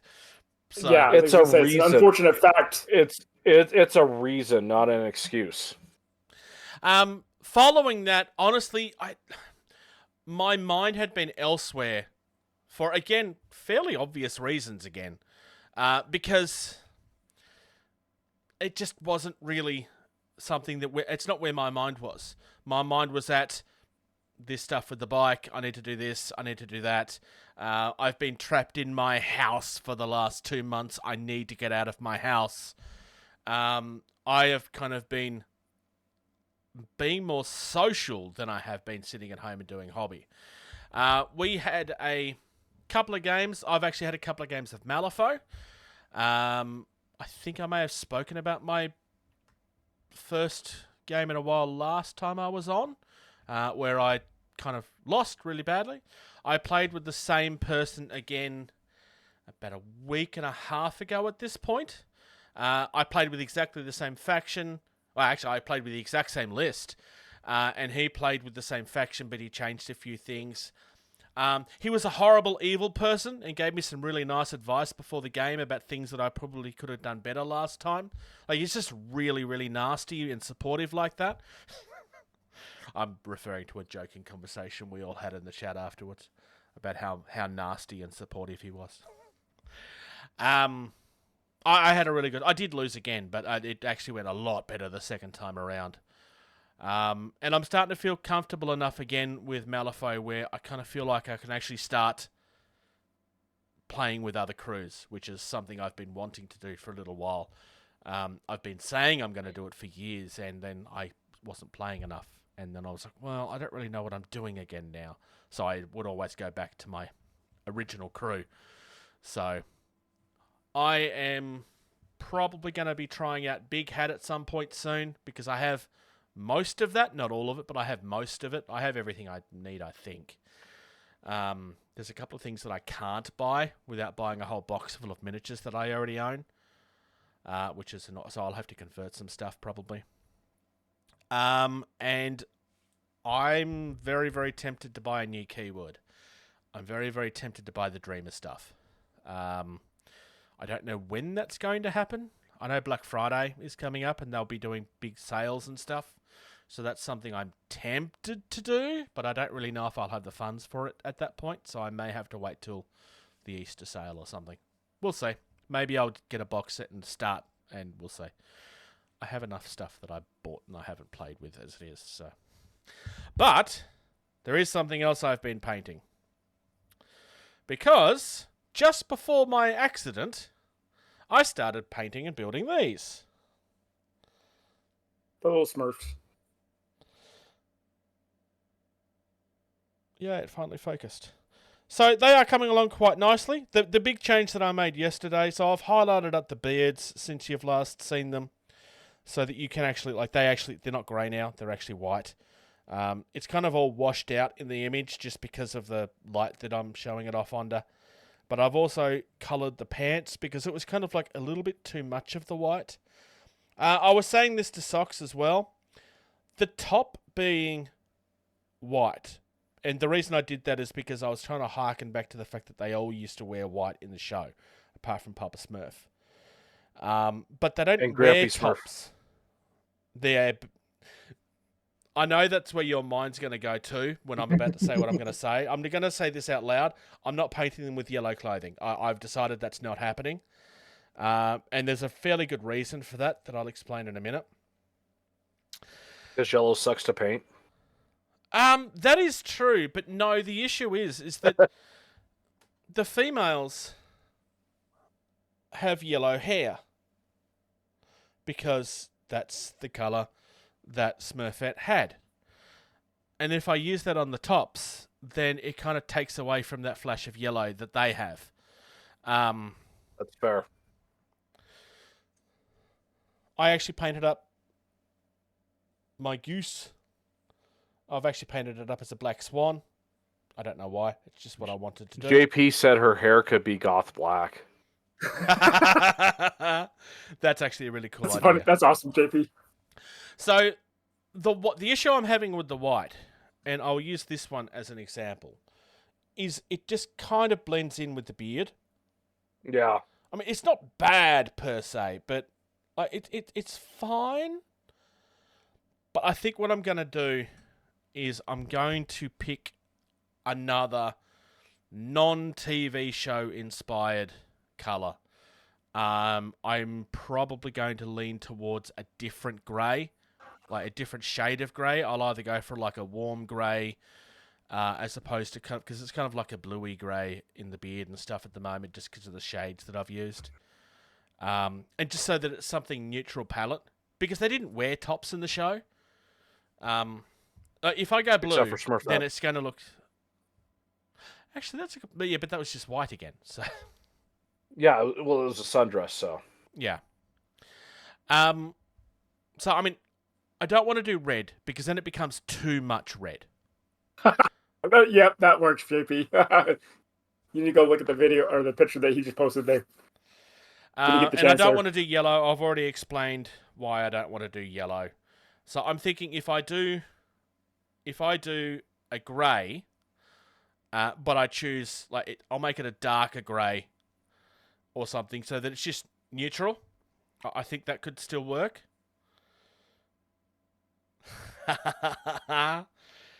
This is what Socks is suggesting. Not Socks. This is what JP is suggesting. That actually works insanely well.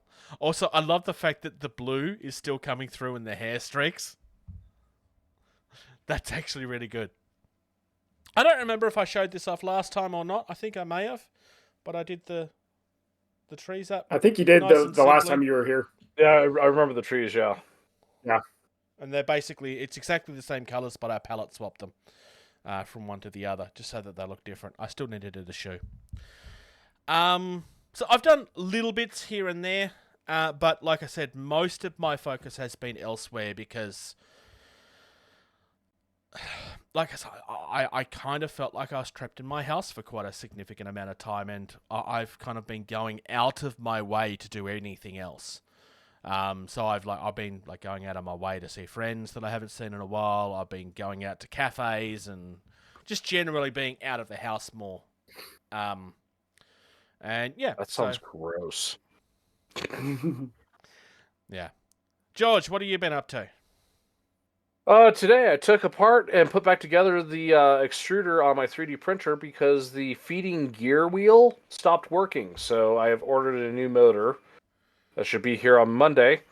A little update. Back at the beginning of the year, the day the Kentucky Derby ran, I ordered the White Dwarf Mini. It showed up this last week. Finally. I am super happy about it. I've got so many of these that are still, cellophane wrapped and whatnot. I really, really can't wait to get this open and hold down the rest of the Fire Slayers and kind of get everything put back together and going on those. But I still have so much of everything else to do that I've gotten to the point of I have so much I feel overwhelmed on what to do next. So I'm sure no one knows exactly what I'm talking about there or has that feeling at all. Nope. Constantly. So that's about it for me. Now, we put this off last time, Socks and myself, because Bruce wasn't here, because this is where our roots come from. So we've got some game talk we need to talk about. Talk nerdy to me. So, Dropfleet Commander, lots of changes in 2.0. Oh, yeah. So, the last time we were all No! I was going to say the last time we were all together. The last time Socks and I were together, we were talking about a couple of these. One of which we were fine with, but you were unhappy with. This is before we knew more information, though, obviously. Yep. I know that you've finally had a chance to actually catch up on a lot of this stuff. So, Dropfleet Commander. First things first. I still don't like the new bases. Nope. I'm just going to say that out loud. I still don't like the new bases. I have always been one of these people where... Because every time a company changes their bases, you have this group of people that moan about it constantly. And moan about it for about 7 years after it was done. And I'm always like, look, this is just a stupid argument. And I don't disagree with it. Is a stupid argument. But I still don't like the new bases. I'm sorry, I just don't. Yeah. I'm not going to go sure. to the point where I quit because they've changed the bases on me. Because that is just dumb. I like the game, therefore I continue. I will say this. The value that they're selling that for is not very high. It's like £1 per base. It's not a very good value.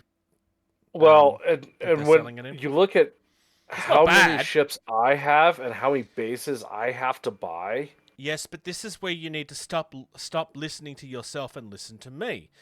Buy the bases you need to play. Don't buy bases for every ship. Just buy with what you need. What you need. Yes, but And then swap them back and forth. I don't like doing that because if I Too have bad. it on a base, I can touch and use the base and manipulate that, and I'm not grabbing... My ships have more spindly bits on them, Bruce. No, what I'm saying is... Because you don't need to have a base for every single ship that you own. You just need to have enough bases to be able to play the game, and if you want to swap a ship out, then you take that ship off and put the other ship on. I don't like doing that, and the way I store my ships, they need to be on bases that are magnetized. Quick answer for JP, yes, because they now have changed the front narrow arc. Yes, it's you have larger. To have And there's a rear arc now too, for a rear narrow arc for biofissor weapons. So yes, you do have to change out bases. I will come back to bases at the end of this because there is some advice for Michelle that I will pass on to the rest of our audience. Yep. Actually, no, I'll just cover it now. So generally speaking, Michelle tends to recommend buying 1 pack of the larges, 1 pack of the mediums, and 2 packs of the smalls.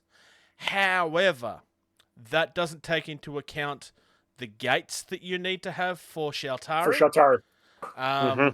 And we or don't the really or the know... little core sets for the biofficers. I was about to say, and we don't really know how the biofficers work entirely, so that's probably... But at least from a starting point, that should get you at least started, and then you'll kind of...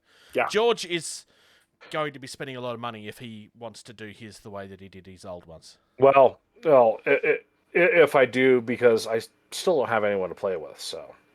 Actually, that's a point. Yeah. Yes, you do. You have a son. Well, yeah, technically, yes, but then I also have to rebase his fleet, too, so... True. Don't worry, George. I'm in that boat, too, because I've ordered new bases, and I've got stuff for my fleets as well as my son's fleets, both of them. So, yeah, I've bought 4 sets worth of fleets bases, in a sense. I mean, you will have 3 million children. Yeah, but you got 04 money, so... No. Yeah, so if you buy what Michelle is recommending that you buy, that's £24, which for everybody but Shaltari and probably buy officers is probably all that you're going to need. I'm probably going to buy two mediums. If you're playing Biofisters, you don't need to buy new bases because you're having to buy all new stuff, so it's coming with bases. That's true. Oh, yeah, that's actually a good point. All right. So, group activations. I don't like this. I love the original. You have your battle groups, and they activate off that strategy rating. I like that. I am sad to see that having gone away. I'm completely different on that. I actually like the more I hear the change, the more I like about it. I will miss the strategy rating, but I like the game becoming. I like them trying to make the game flow better, and this does feel like it's going to flow better. I don't like it because they're removing the strategy out of it. Yeah. I'm going to play my activation groups in this order strategically to do this. And sure, if your opponent does something that throws that out of whack, that's part of the strategy of the game. Yeah. They're trying to remove that, and that's what I don't like. Yeah, I know. I understand that. I just am not on your side of the argument. Well, argument's the wrong word. Well, you would if you would buy better dice. My opinion on this has nothing to do with the fact that all dice on the planet hate me. That's true. I'm just happy to. Sorry, Sox, go. No, go for it, Bruce. I was just repeating what I'm just happy to see, because there's a couple of things that have always been a sticking point for the game where it just kind of stops. The strategy rating is one of them, but I think that was the least. I disagree with that. I disagree with that. I don't think that was a stalling point in the game. If you had have let me finish, out of all of the points where the game stopped, I think that was the least of them. Yeah. It did stop, but it stopped for like 30 seconds to a minute at the most. As you're shuffling cards around. That's about it. Yeah. Yeah, for sure. The close action weapons and the point defense changes, those are so minor. Take it or leave it. I think it's fine with what they've done. Those are, for me, I never really used close action weapons, so I didn't care. Point defense, I love my point defense, so whatever. The fact that they're kind of changing it up and there's different types of saves, I think the change that they're going for, I think, is a great idea.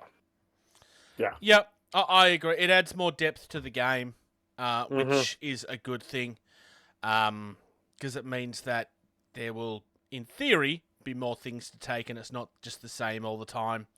It did get to a point where there was like 3 fleets that you would take in the game, and if you didn't take that, you're just playing it on hard mode. In theory, this should help prevent that being a thing. Yep, for sure.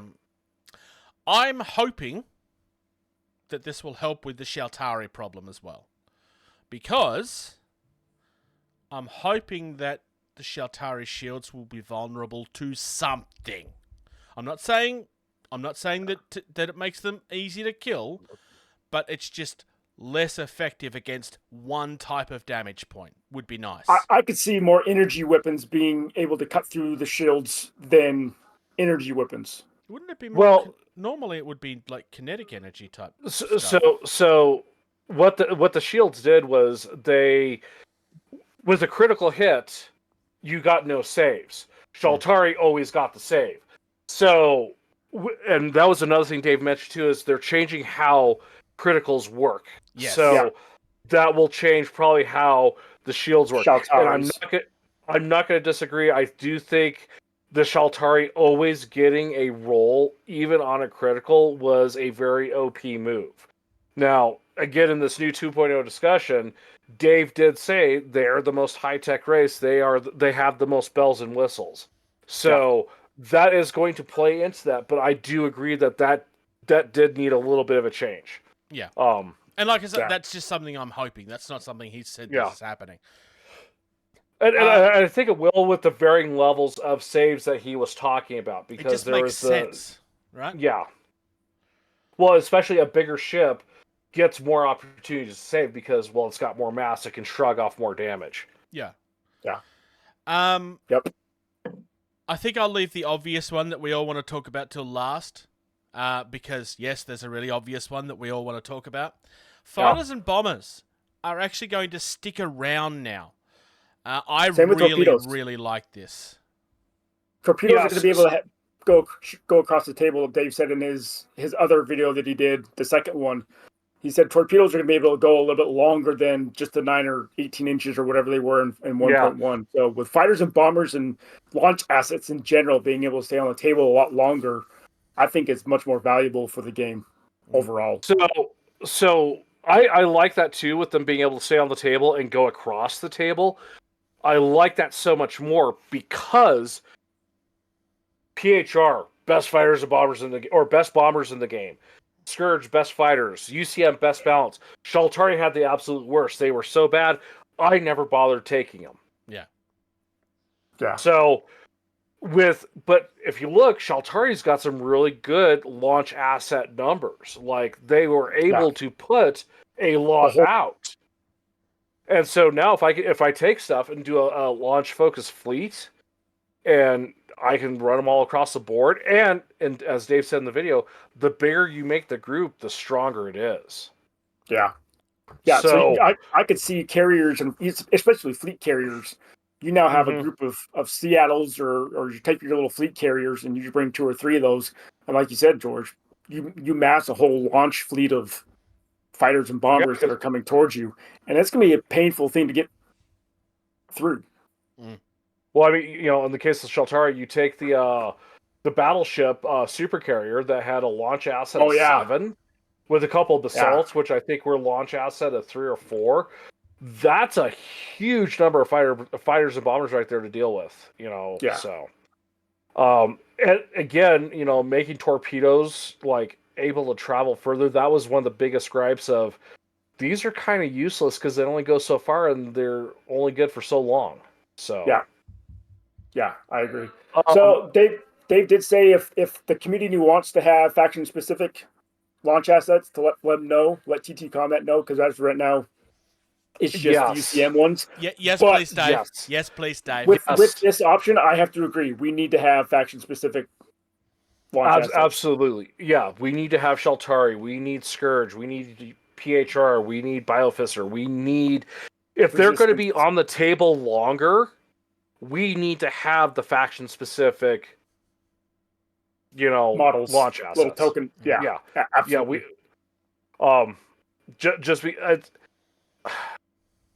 It's not fair to the non-UCM factions to have to use UCM.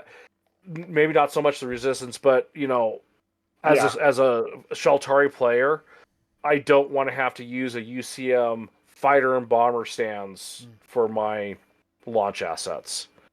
Absolutely. I would love to see the biomechanical... We've already seen scopes. Well, concept arts. I want to see the final product, like the biomechanical nature of the Scourge ones. I just want to see it. It just makes so much sense. Yeah, for sure. Dave has also said that plastic dreadnoughts are not off the table. Which would be nice. To be fair, plastic of anything is not off the table at this point. Lewis has said this as well. It depends on how well sales do. If sales go very well, they will do more plastic. So... I'm going to throw this out real quick, too, because when showing off some of the different... Because original sculpts have been updated, too, and he was showing off one of the videos I watched today for the UCM. And Dave said these are magnetized studio models.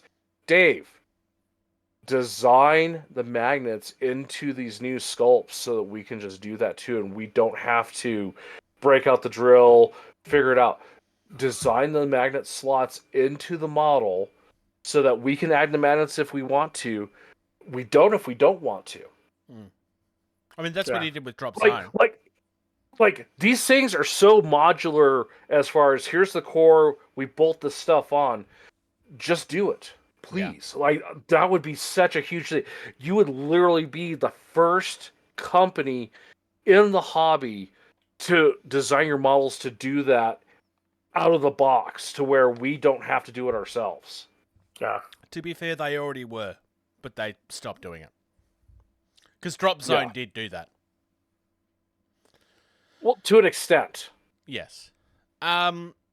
Sub-factions within factions is definitely a thing that's going to be happening at some point.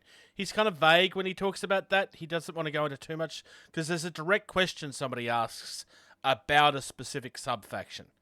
And there's a question about whether we'll see it in, I think it's Scourge, whether they'll end up having one. And I thought it was PHR was the one. I think it's PHR. There's a schism within the PHR. Yeah, PHR as well, yeah. So here's my complaint to that, and this is why I think it's a terrible idea. If it's PHR to PHR, whatever, it's just the game. We don't need the lore to make a PHR versus PHR game work. Part of what makes Dropfleet Drop Zone so balanced and easy is because now we're up to 6 factions after how many years, right? Mm-hmm. What's the biggest problem we have with Warhammer 40k? There's how many factions for Space Marines? Each faction of Space Marine has its own special set of rules, bonuses, and weaknesses that make the creep so terrible that you can't balance the game. Don't do sub-factions, because that's when I think you start running into a lot of the huge problems of this sub-faction has this ability which makes them overpowered. Warhammer's biggest problem is the fact that Games Workshop can't write rules very well. That's well, yeah, it's just not their there's strength. that too. But when you have the Space Marine army with, how many different sub-factions in it, and then all those, different sub-factions have their own different rules versus, Tyranids. Yeah. Yeah. Yeah. Fleet building in 2.0, it's going to be more based around your cruiser. So the number of cruisers you bring will determine the number of other ships you can bring, whether they're lighter, more so your heavy and your super heavy. So more of your battle line cruisers is what you're going to be in your main fleet based around. So I think that's a good idea. I mean that's what we have generally already to begin with. I kind of feel like this is largely where the biggest difference in the game is going to be, but not because of this specifically. Because you're removing battle groups and it's just groups now, they've essentially had to completely rewrite how the list building works, because you can't restrict that with battle groups anymore. Yeah. You can only take so many of certain battle groups depending on the size that you had, and then that battle group will only allow you to take certain ships, and then you must have this type but not that type, and so you're going to have to, you build around that with your cruisers. Makes the most sense, because cruisers should be the basis of, they are the middle ground. Yeah. It's where things should be built around. I will say this. I like this, despite me being one of the people who did abuse that and had a lot of heavies. Because heavies have big guns. And Shaltari having a lot of disintegrator banks made things hard on people. Mm-hmm. Yeah. One thing I can't remember if it was the first one or the second video, Dave said that you're going to see a lot more benefits of having multiples of the same cruiser. So have 2 Rios or have 2 Onyxes or whatever in the same group. That way they share benefits with each other. So I'm going to see people needing to buy, because I only have 1 Rio and 1 Berlin. And so if they have that benefit of sharing multiple within a group, I'm going to need to get some new sprues to. Now, one thing I'm going to jump in here, because I do remember this, and I don't like this change. So your ship is destroyed, and so you roll on stuff, and you have that chance for that cataclysmic, stuff happening. Double the chain reaction. Yeah. I think that was a great part of the game. Like, oh shit, my ship just blew up, and now I just took out 3 other ships. That was great. Yeah. From what Dave explained, now clarification maybe needed. It sounds like that's not the case anymore. No, it's he's changing how it happens. It's not that it's going away. It's he's changing how the table is balanced out. Is how it's sounded. But if that is reduced or becomes less of a thing, I'll be disappointed, because let's be honest, a ship blowing up with their reactors and stuff like that, it's a huge explosion. there needs to be consequences of that. What the I'm other hoping thing- to come out of that is that the size of the ship will change how big the explosion is. Because that didn't really happen. Other than, like frigates didn't do it. But if you have, like, a medium ship or a large ship or a dreadnought, it should change how large the explosion is. As opposed to a random dice roll. Yes. There's one other thing that I didn't like the mention of, because I've done this a couple times, only specifically with my Corvettes, where he says the bases cannot touch. Everything is off the base. Oh yeah, that's a change. The way the original rules were, you take a squadron of 6 glass Corvettes for the Shaltari. That's a lot of stuff on the board. The way the original rules were, you could have the one ship, one base, and you have all 6 stacked. And that sped up Corvette play. Yeah. If I have to go back to having all 6 Corvettes on all 6 individual bases, that's going to slow things down again. I think there needs to be an option of, only certain sizes. Definitely not a cruiser, definitely not a heavy cruiser, but maybe frigates, the Gates, definitely the Corvettes, where you should be allowed to stack them. In order to have 6, you have to be able to show to you, look, I have 6, but I have them all stacked right here in this one little space because they are so small. It's going to be interesting to see how the ruling for that works. I can see both arguments on this. But I can too. I just like that because it did allow, if I had 2 groups of 6 Corvettes, that was tedious to move. Yeah. Versus I've moved 2 Corvettes and I've moved all 12. Yeah. Yeah. Especially with the new rule saying, if there's a group of them, you measure the distance off one ship and all can shoot. So, the free rulebook will be online in the future. They haven't said when that's happening, obviously because they actually want to make some sales. The thing that's not on this list that we have found out since, tokens. At this stage, the only way you can buy these tokens is through the starter set. They have now confirmed that they are going to make those available as most likely a print and play, but also as we will sell them as well. They haven't given dates, but they have said that it's most likely going to be after the release date of the starter set and everything. One more thing that I remember today that I absolutely love. So we had high orbit, low orbit, atmosphere. Yep. Now we have orbit and atmosphere. Yeah, I love that. Yeah, so much better. Well, the middle of orbit never really played into the game at all. It didn't really do anything. Other than make it impossible to touch stuff in atmosphere. Well, not impossible. It made it very hard to touch stuff in atmosphere. Yeah. Well, in the case of Gates, where you had to get them in Atmo, or your other ships you have to go from high. You got to go 2. You can only go down one at a time. Yep. Like, again, that was one of those things that slowed down the game. Like, you're in orbit. It really doesn't matter. There's orbit and atmosphere. That's perfect. Great. I love that change. There was something else in that I don't know if you guys picked up or not, though. Your ship can now go into atmosphere. It won't want to stay there because it'll start taking damage. Yep. But that's not how it worked in the original game. If you took a large ship into atmosphere, it was gone. You couldn't opt for it, but if you took damage or your engines went offline, you did go down into it, and then you had a chance to get back out if you rolled. So there was that aspect, but there was not you couldn't intentionally do it, but you could as a result of, but Whereas you had you a chance can to now. escape from. Yeah. I So can take my is- dreadnought into atmosphere. I don't want to, but I could. No. Another thing is minor and major spikes. Now 3-inch increments. Yeah, you can have up to 3-inch 4 increment. spikes, and You there's can have 3 up to 4 inches spikes, each.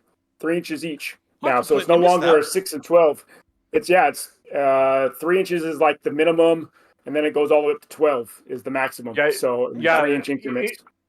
Yeah, so I like that a little bit more too. It makes it a little, for non-Shaltari players, playing with Shaltari, it makes it a little more. Makes it more I've got a survivable. 12-inch spike now. Like, I'm down at 9 inches, or it's only a 3-inch. Like, I'm still out of range of the guns versus, Yeah. Another thing that Dave said was that's not on this list is the number of weapons you can fire too is changing a little bit now on standard orders or what now it's general quarters or whatever they call it now. Yeah. You can fire up to 2 or 3 weapon lines instead of. I'm hoping this doesn't take away from the awesomeness that was Weapons free. Weapons free, because weapons free should still be that really cool moment of, oh, is it the time? Is it? Oh, I'm just gonna do it. Bang! Yeah. Especially with a dreadnought. Yeah. Yes. Especially with the like weapons free on a dreadnought is like, ooh, it's like playing orcs. It's go time. I get to take all the dice and I'm gonna roll everything, and even the I'm gonna get a 12-inch spikes. Yeah, like it's so good. So I think the last thing we need to talk about is ground combat. Yep, that's what I was leaving till last. Yep, 1 dice. Yes, 1 dice. Yep. So now your units are now in battle groups. They're no longer armored and infantry. It's all just one battle group token or whatever they're going to use. And as George said, you roll 1 dice. You're not rolling 3 dice for armor and 3 dice for infantry and so much save easier. of 3, a save of 6. Yeah, it's so much. Good better. job, Dave. That they've done pretty much what we wanted them to, which is we want it to be simple. It's not meant to be the core of the game. It shouldn't take longer than everything else. I'm exaggerating slightly, but yeah, it's this is a good change. If you had a game go to turn 5 and 6, ground combat took longer than the rest of the game. The rest of the turn. Yeah. For those 2 turns, yeah. So at this point, this feels like something that you may actually be able to get a full 2,000 point list out. Yeah. Oh, another thing. My PHR. Oh, it's easier for them to do broadsides. We don't care about that. I know you don't, but I do. My broadside is no longer a 90-degree arc. I now have like a full 180 almost now. I'm so happy. No one cares. No one cares. We care about ground combat. We care about the Sheltari not being able to shoot as far. George, we do care. We care about saving throws with the shields being nerfed a little bit. We don't care about your broadsides. No, we do care, George, because we're the ones that have to try and get away from them. I had no problem getting away from them. Oh well, you don't. You just never near them. You just blew me apart before I even got to you. Now actually I have a chance. Exactly. No, you don't. I'm still going to shoot you before you get to me. How are you going to spike me all the way up when I only have a 3-inch increment in spikes? Trick you into going weapons free. Yeah, he will be. I'll still just run in with my close action frigates and roll, what is it, 26 D6 and blow it up. Yeah, whatever it is. Yeah, exactly. Yeah, look, there appears to be, and like we're only kind of like talking around one video at this point, and a couple of hints that's been elsewhere. And a couple of hints in the second one. Yeah, they're basically doing a video a week at this stage, kind of talking about all of this stuff. It's every couple days. Every couple of days. Yeah. I'm kind of disappointed we weren't on the list of people to get books to look at. I know, right? Well, Louis. No. We're not TT agents. I know. Yeah, that's fair. Michelle has a copy of the book. Michelle will be filming stuff for us and has permission to do so. I can confirm that someone has acknowledged that they were disappointed we didn't make that list. I will not say who it was. Yeah, I will just say that. Because somebody had said out loud that they kind of felt like we probably should have been on that list after the work that we've done. But that's okay. It's fine. We're still excited for the game. I was going to buy it anyway. I used to be an agent. I'm not an agent anymore because I can't justify being an agent when I'm trying to develop a game of my own. It's completely understandable. Yep. And we never ask for anything. And we never will. Other than one thing. Drop Squad. Yes, Drop Squad. They need to change the name. They need to fix the typing error. Yeah. Love you, Louis. Tournaments, demos, conventions, that kind of stuff. The Melbourne Figures Painting Collective, the last time I was talking about this, I had acknowledged that the date I'd written on there was a guess, an estimation. It actually turned out to be wrong, so I apologise on that, because I ended up meeting yesterday, not today. This is also an estimation because it has not been announced yet, but I'm guessing that it would be the 26th of September. I will correct this if I find out otherwise. 12 to 5. So the actual day that they did today, they did a 12-hour challenge where you had 12 hours to paint something, and there was like trophies, and it was a lot of fun to look at.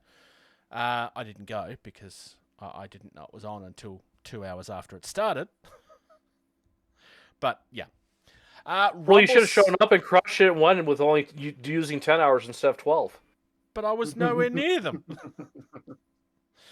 I had a hobby day elsewhere anyway. Rumble Slam, fight for the belt. So Grognard Games is doing a Rumble Slam tournament on the 20th of September at 10 o'clock. It's a one-day tournament with 2 seedling games. Tickets are $10, grognardgames.com. Firestorm Games, we've kind of mentioned this a couple of times now. This is the Dropfleet Commander version 2 tournament that got delayed. It originally had different dates. It's now on the 9th of November. It got delayed for things outside of their control. 1,000-point narrative event. Tickets are £25 online, or they're £26 in store. PAX Australia is coming up in 2 weekends' time. And I will be there. Wait, is it 2 weekends' time? Or 3 weekends' time? 2 weekends' time. So that's from the 11th of October till the 13th of October. I've been talking to my friends, and we are going to, we're going to do something on the Sunday because it's my birthday. But the plan at this stage is that we're just going to we're just going to pick a restaurant and we're just going to just have drinks or whatever. Otherwise, find me. Tell me if you want to come along, I guess. Spelling Spectacle. I said it wrong. I don't care. From the 9th of November till the 10th of November. That's taking place in Utrecht in the Netherlands. €17.95 for a day pass. They don't appear to do a weekend pass. You have to buy each day, but it's also really cheap, honestly. There is the Conquest Dutch World Tour from the 9th of November till the 10th of November. So this is taking place at that event. It's a 2,000-point tournament, and it's €35 entry. This was, I believe, announced yesterday, but I could be wrong on that. Arcromunda Syndicate Wars 4. So this is the 4th of this event. It's a narrative Necromunda campaign tournament. It takes place from the 16th until the 17th of November. $60 ticket for a 2-day event.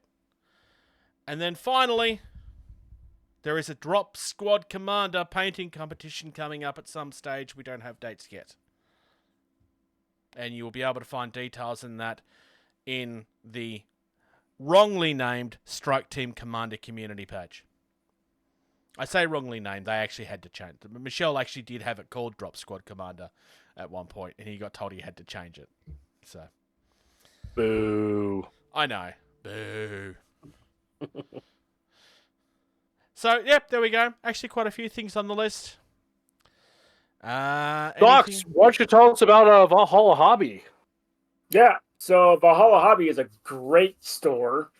Not only are they sponsoring, you can get a 5% off with the code TABLED on your first order of $100, but they have a lot of stuff out there. Not just your mainstream stuff. They have your Dystopian Wars. They have your Magic the Gathering. They have your most of your Warlord Studios, most of your War Cradle Studio stuff they have out there. I mean, it's awesome.